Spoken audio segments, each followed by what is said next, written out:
Thanks, Jennifer Foltz-Sweat. And the reason why I use last names is because we have 3 Jennifers, and so we're considering all changing our name to Jennifer. Well, Anna Kennifer.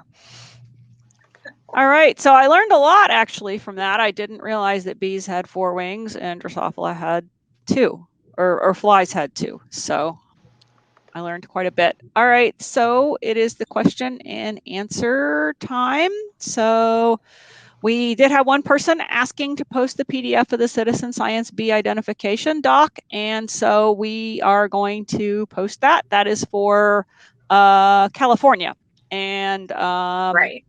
we will post that as soon as we are able. So, additional questions?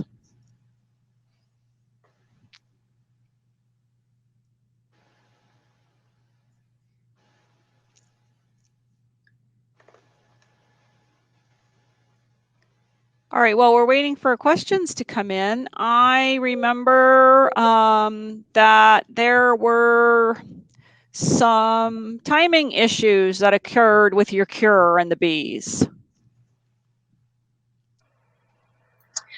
Yes, this is actually a big difficulty with the pollination biology cure is that I will lay out the timeline for the course, but it's dependent on when the bees come out. Right, they're all nesting in the ground or in cavities in wood, and when they emerge is highly dependent on temperature and precipitation because they want to emerge at the same time as the floral host bloom. So this has always been an issue with my cure, and one thing I do about this is I try to keep it very flexible. So I have alternative exercises prepared just in case we have to delay data collection.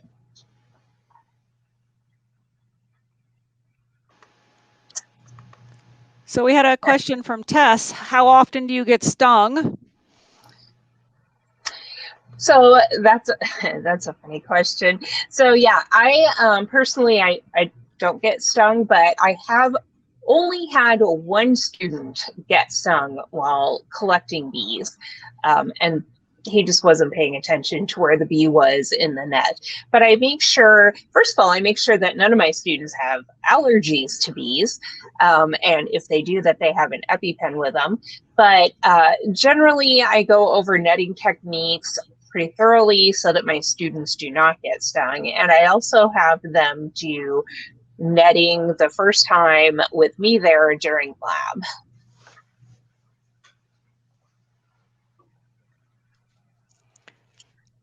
Yeah, the only time I ever got stung recently was when I was trying to save a poor little bee out of my swimming pool, and she didn't quite realize what I was doing. And so it was just bad for us all.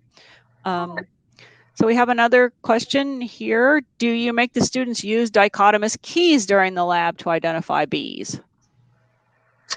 So that's a really good question. I have dichotomous keys available, but it is, if you've used a dichotomous key for bees, it's very difficult for students to get past genus, of course, because the key that's available for the Southwest only goes to genera or genus. And so in order to go to species, I have to find monographs. But in general, it's just very difficult to use the dichotomous key for bees. So what I do is have students divide up their specimens into groups that they think look the same. So we go to morphospecies. I talk about the different characteristics that they should look at and how they should group the bees, like placement of the scopy, which are the pollen collecting hairs, coloration, size, things like that. So it is not it's not ideal depending on your question, but if your question is just looking for a relative abundance and a basic idea of bee species richness, then morphospecies is sufficient.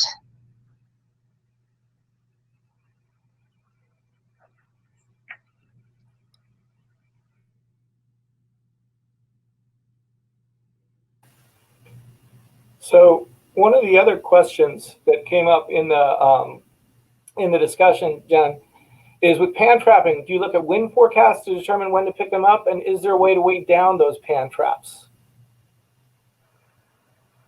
So that's a really good question. Yes, I do look at wind forecasts, but as a general rule, our afternoons tend to be windy, so I kind of count on that. It also depends on the area that you are laying the pan traps. If it's really bare with not a lot of vegetation, then yes, they are going to blow over. So I have looked at a variety of ways to weight down my pan traps. I put a few rocks in the bottom to weight down the pan traps, but you have to make sure that the bees cannot stand on the rocks. Obviously, then they don't fully submerge into your pan trap. So that's one of the main methods that I've found. I'm looking at the other questions here.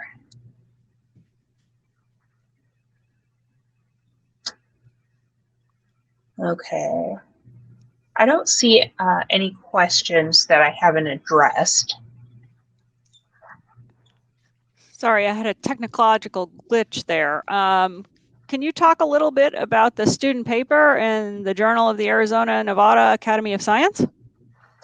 Yes. So with the student paper, the work began during one of my cures, but this particular student stayed on and worked with me for quite a few semesters.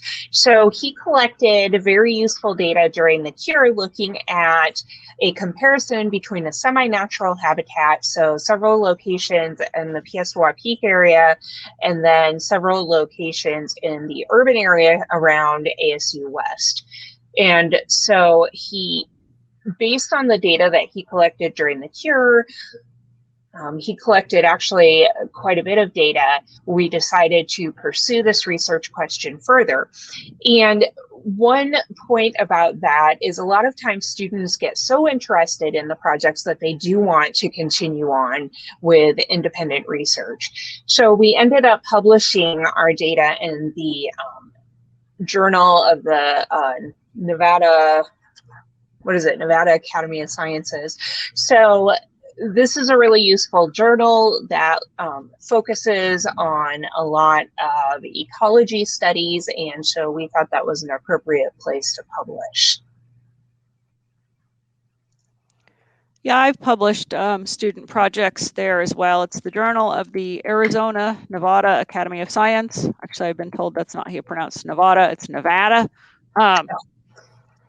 So how did that work when you published? How much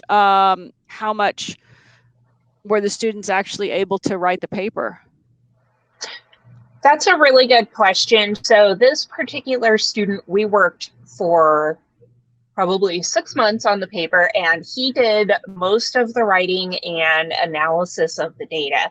Now, this particular student was very far along in his academic program. He was a senior and very motivated. So he used the writing and publication of the paper in his medical school interviews, which were successful. He did go on to medical school. But it was a great deal of work, but I did let him take the lead on writing, and I actually let him first author the paper. But, you know, it depends on the contribution of the student. All right, so we had another question here about the replicates. As for replicates, how many times do you recommend the students to collect the data? So that's a good question. In the study that I did, or that my students did in the semi-natural area comparing to the urban area, they were netting and pan trapping. I believe he sampled every 2 weeks in spring and fall. Now that's pretty intensive netting of bees. I probably would not do that again, given the further decline in bee populations. Now for observational studies, for a full cure, again, I recommend that my students sample every 2 weeks. So they usually get 4 or 5 replicates. And in the mini cure, I'm going to ask that my students sample 3 times a week, which I know Jennifer Broach would kill me for, but given the limited amount of time that we have to collect data, they're going to do about 3 replicates. And if they have more time, depending on when the bees emerge, we'll add replicates.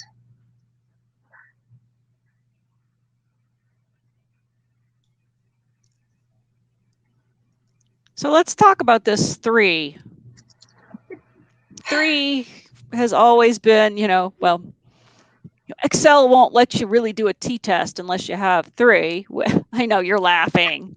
But when you don't have a lot of time and maybe you are a little bit underpowered, how do you make the most of that?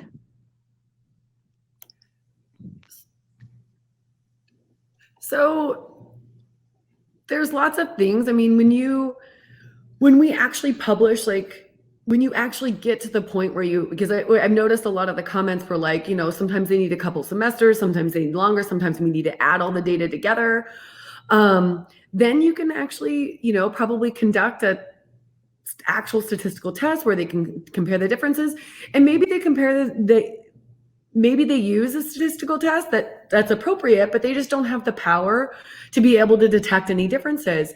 And then, it actually isn't a horrible thing to talk about, right? Because if they don't, but they can still, which is coming up in the later videos, they can still visualize their data, and they can start to see trends that are coming out even in their small replicates.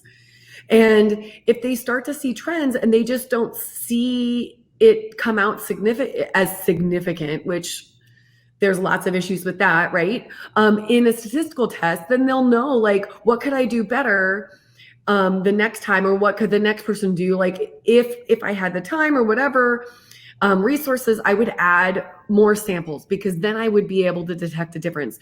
But that's where you start to, it's like a preliminary pilot study. I mean, there are so many medical, most drug trials start out with just a few people, right? Because they ask very, very specific, and they just want to see just the slightest bit of a movement. And so it's not definitive. Nothing's definitive until you've replicated it and reproduced it. But they're still providing valid research that is moving the science, moving the science. So it's all useful, even if it doesn't come out to be. And statistical significance isn't necessarily the gold standard either. Like we've talked about p-hacking, and I know Pam has been to my class where I made my students argue back and forth on whether or not the p-value was a valid measure, or was enough to fictitiously make her go get a patent. But because you can do p-hacking and all these other crazy things statistically, that isn't necessarily the end all be all. So I still feel like you have to support your results and your conclusions, just like I'll say in the video, with data visualization. So if you can, there's lots of other things you can say about your small number of replicates. I also want to add to that like when I published the paper with my students, he had many, many replicates, right? Because he worked he collected data for at least a year over 4 different seasons. But when I do a mini cure, I'm not going to try to publish the work after my first mini cure. Students will be adding to that so that we can compare seasons. So I could do the mini cure in, say, spring 2022, but I probably wouldn't publish that data until I have spring 2023. Now, what I do in that case is, if students are interested in writing the paper, then they will keep in touch with me. We'll start working on methods and start putting the results in, and then they'll add to it, so that I still keep in touch with the original students, or whichever students want to participate in publishing a paper.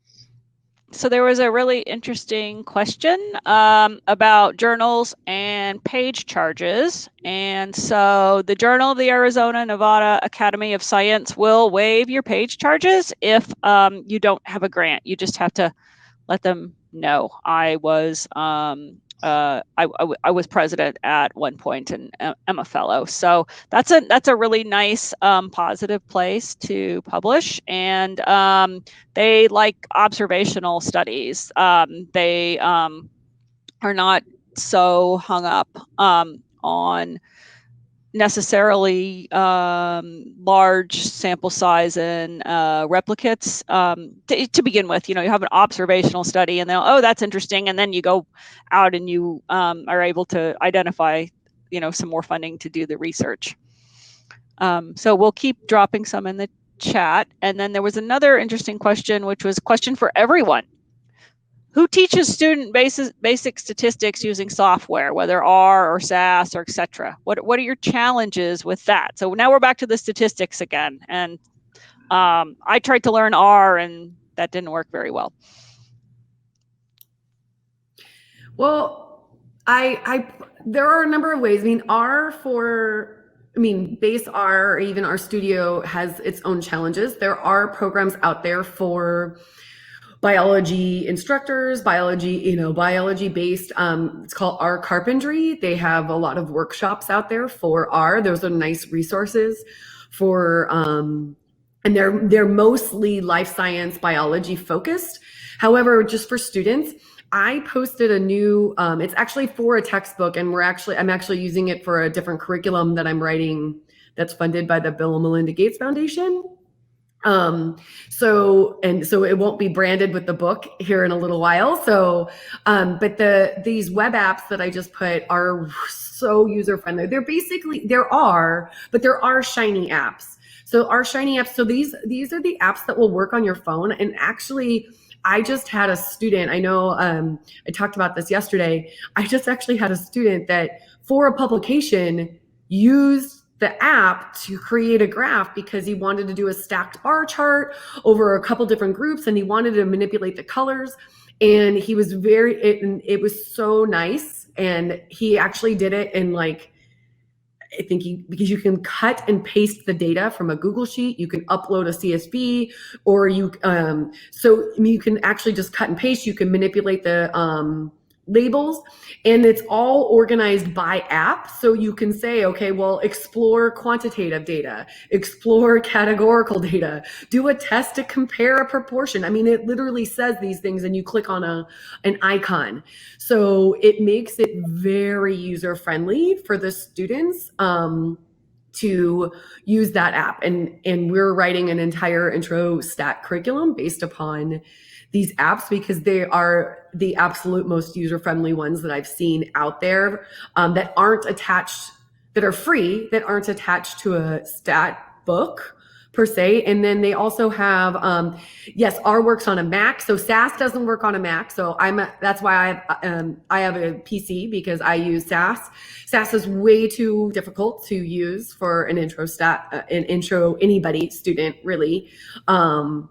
But R works on a Mac. R works on everything but a Chromebook because you have to download it. But you can use the Cloud app for R on a Chromebook or anywhere, which is why most textbooks are using it because it's the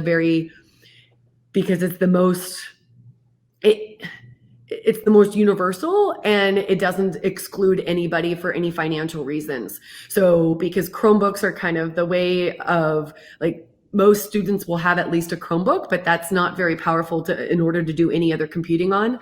So this app actually works on my phone and I can download a graph from my phone. So it's pretty simple and it makes it very, very easy to do and and it provides graphs, it provides tests, p-values, the whole bit. So we had a request in the chat there for links to those apps. Do you have to jailbreak your phone to get them? I know I did put them in. I put it in the chat, but it was from me. So they're the Art of Stat web apps, and that's the home page, the landing page.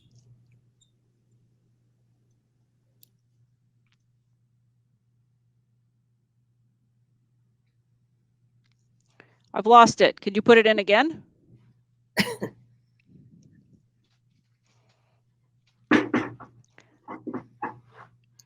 All right, so we now have places to publish with students is now also available on the workshop website. This is great. I love the way we're crowdsourcing this.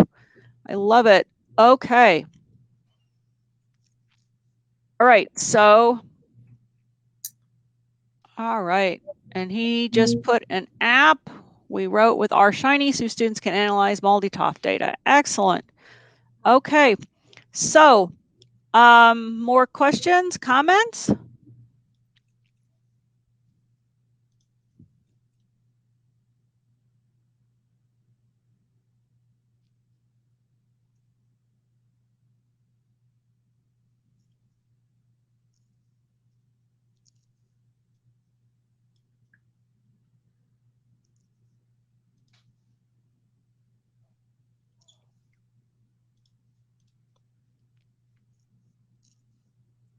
All right, so we did just put in the chat the Artostat web apps there, so that's great.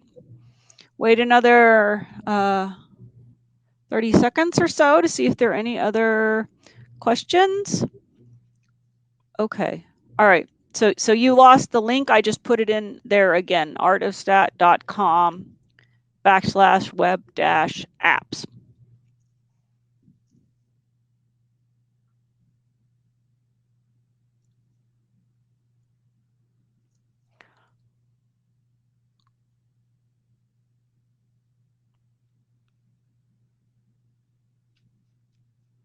Okay, so people are saying, thank you, that was really super helpful. Okay, most stats are written in Linux. To get that to work on a PC, I recommend Penguin as a Linux subsystem for Windows. Yeah, to me, a penguin is a flightless bird. But I can pipette the heck out of anything.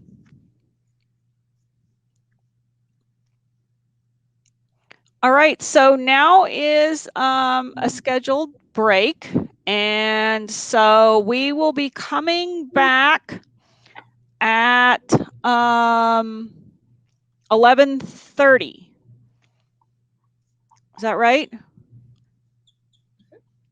Got too many screens open here. All right, so we are coming back at 11:30, and Kim Kobachek is going to be talking to us about her cure on the persistence of latent forensic evidence. Kim, do you want to give a little bit of an introduction so that when the videos start at 11:30, they are oriented? Sure. Yeah. So the videos that that you're going to see kind of take you from the crime scene and into the lab of the different techniques that not only did my students use, but that are commonly used in forensic science. So these are techniques that you can do with little to no equipment. And you'll see how they work both out in the field, or back in the lab. So I try to give you a little bit of background information about what stuff is going on in the crime scene as well as in the laboratory. The cure that I did was the persistence of latent evidence, which sounds so small, but actually, how long does invisible evidence last? Basically, that's what my students had to work with. Those are the types of questions they came up with. And so these techniques will help you uncover that invisible evidence. So I hope you enjoy the videos when you come back. Thanks. Thanks, Kim. Okay, so we're going to go on break, and the videos will launch right in at 11:30.